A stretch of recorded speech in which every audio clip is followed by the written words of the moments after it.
Sandali. Liwanag ni Guanzon kung saan nagugat ang kanyang galit. Sinita raw kasi siya ng lalaki matapos siyang umubo dahil sa katinang lalamunan. Doon niya sa ubo. Oh. Health is wealth, sabi ni Sir Jorge Edralin. No, health is more than your Gucci. Once you get infected by no cure illness, correct, no? Kahit na gaano kadaming Gucci pa yan, wala, hindi ka maisasalba niyan. Ewan ko, ba't ano pumasok sa utak ni Rowena Guanzon at nasabi yung, wala kang Gucci, wala kang Rolex. You're coughing. You should leave the mall. You should stay at home. So, tama naman. Ulitin ko mga bossing. No, pag nasa ibang bansa ka, although i-apply din natin, dyan po sa Pilipinas, kapag ka may ubo ka, sipon ka, tapos wala ka namang mask, ayaw mo magmask, sa bahay ka na lang kaysa makahawa ka. Ang tawag doon, respeto sa kapwa. Ay, sabi dito sa amin, no? Sabihin, ay, hindi na ako pupunta ng ayokong maikalat itong virus ko no? Ayokong alam nyo, isasagot namin, thanks for the respect. Oh. Ganun, oh. Sabihan ka ba naman, don't you have money to buy a mask?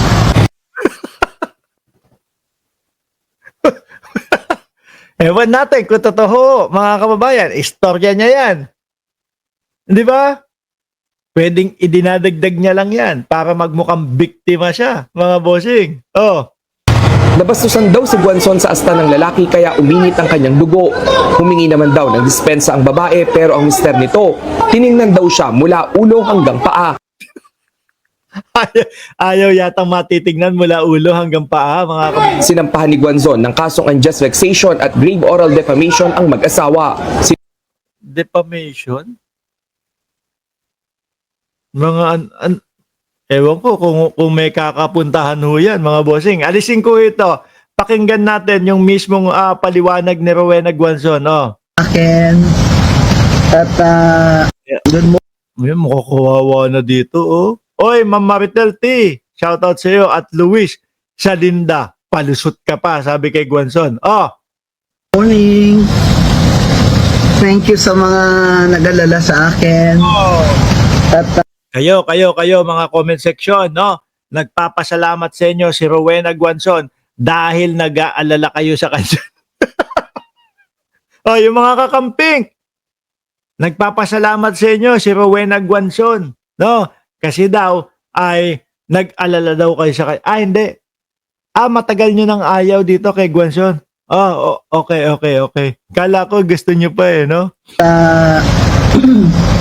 Hindi, in fairness po doon sa mga kakamping, lalo na yung sa mga vloggers, mga bossing, talagang binabanatan ho si Guanzon. nag-video lang ako ngayon, kahit short lang ito, just to assure you that I'm okay. Mataas ang blood pressure ko kagabi. ikaw pa nagtatanong ko, okay yung ikaw pa inaalala nila. Kami nag-aalala kami doon sa mga pinagsisigawan mo Pero it's stabilized naman. And alam nyo naman ako, di naman ako nagagalit kung hindi talagang sukdulan yung injustice or mali. Injustice. Mali. Wala kaming nakitang mali. Wala akong narinig na mali. Bukod doon sa kung talaga at kung totoong sinabi nung lalaki. Kasi wala tayong nakita putol na ho. Pwedeng totoo yung sinasabi ni Rowena Guanzon na sinabihan siya, wala ka bang pambili ng mask? No, or baka dinagdag niya lang yun. Di ba? Tuloy. Di ba? Si BBM nga, di ba? Tumayo ako doon sa cathedral at talagang speech ako doon na Uy, wala naman kami naririnig. Puro bangag-bangag lang po. Feeling ko nga ho, Trojan horse to ng mga DDS mga bossing no? Trojan horse to ng mga DDS nung panahon ng eleksyon, inilagay si Guanzon doon sa mga kakamping. Kaya po, yung mga senador ng mga kakamping, halos wala po silang naipaliwanag. Tsaka nagalit, may mga nagalit na mga senador kasi nga, mas inuuna yung mga boxing, yung mga puro walang kakwenta-kwenta, bangag, inuna nila yun eh. Oh, Tapos walang pahinga na.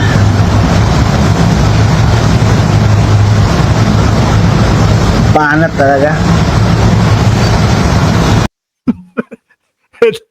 Madam, no, kung sakali magkatabi tayo, iiwasan kita eh. Bakit to eh? Itsura ni Madam parang may sakit naman talaga eh.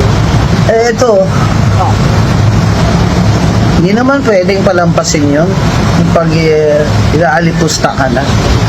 Uy, tinanong ka lang. No, tinanong ko, wala ka ba wala ka pa pabiling mas? Hindi ka, magstay ka na lang sa bahay. No, wag ka na pumunta sa kasi may sakit ka. Dinidefend ko nga yung ibang tao eh, pag ginaganon sila. Sarili ko pa kaya. Sabihan ba naman niya ako sa Rockwell Mall na you're coughing. You should Kung umubo ka eh, di ba? You should stay home. leave the mall. You should You should leave the mall. You should stay home. stay at home. Ano masama doon? Sinabi lang sa iyo na rektahan. Ha? Doon yun nagsimula. O, yun lang pala eh. You're coughing, umuubo ka. Umalis ka na sa mall, oh. Kesa makahawa ka. Dapat sa iyo eh, nagpapahinga na lang. Nasa loob ka na lang ng bahay. Oh, yun yung Tagalog doon, di ba? Saka ang dami kong kilala doon sa Rockwell Mall. Kahit na madami kang kilala doon. Oh. Kung paubo-ubo ka, nagkakalat ka, syempre virus ho yun, mga bossing, kung meron siyang ubo, 'di ba? Paligid doon yung mga residents doon. Kilala ko yan sila. Kilala nila ako.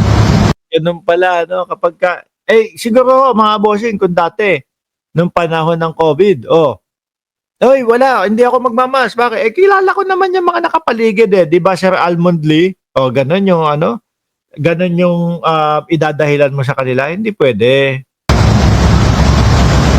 Yung isa pa nga, sinabi pa siya sa akin nung pinuntahan ko siya, I'm sorry sir for the commotion. Sabi nga niya, Miss Gonson, gumanon pa nga eh. Ibig sabihin, napahiya talaga ako doon sa ginawa ng taong yun. Ewan ko. kung ako sabihan, nangyari ako, umuubo, nakalimutan ko na magtakip ng bibig habang umuubo ako. Tapos sinabihan ako ng ganon. Pasensya na. Sorry, pasensya na. Nakalimutan ko lang magtakip ng bibig. Ganun lang sasabihin ko. Hindi na aabot doon sa iskandalo. Kasi parang ang lagi nating nakikita dito kay Guanzon, eskandaloso. Eskandalosa ho. Di ba? Ilang beses na ho nating nakikita to, pasigaw-sigaw, na nag-ieskandalo sa kalsada. Pangalawa, pangatlo na yata. Sabihan ka ba naman? Don't you have money to buy a mask? Sana totoo yan, no? Sana totoo eh. Kung hindi totoo, dagdag na lang para mas pumanig sa kanya. Bawal pala sa kanya kahit umubo ka lang minsan. Kahit nasa public ka, Rockwell Mall ka. Aba yung mga tao doon, they're very courteous ha. You say hello to each other, familiar faces. Obviously, hindi siya taga doon. Later we found out na hindi talaga sila taga doon. So ibig sabihin ni Rowena Guanzo, kapag taga doon ka, okay lang uubo-ubo ka doon sa public. Magkakakila, okay. Hindi, yan yung na-analyze natin doon sa mga sinasabi ni Guanzon di ba? Kasi nung nasa police station na sila, syempre may mga ID na sila. Nagreklamo po talaga ako sa police and filed the case. Putik na yan, Pinaalalahanan ka, kapag ka may sakit ka, pagka sick ka, magstay ka na lang sa bahay. Tapos police station.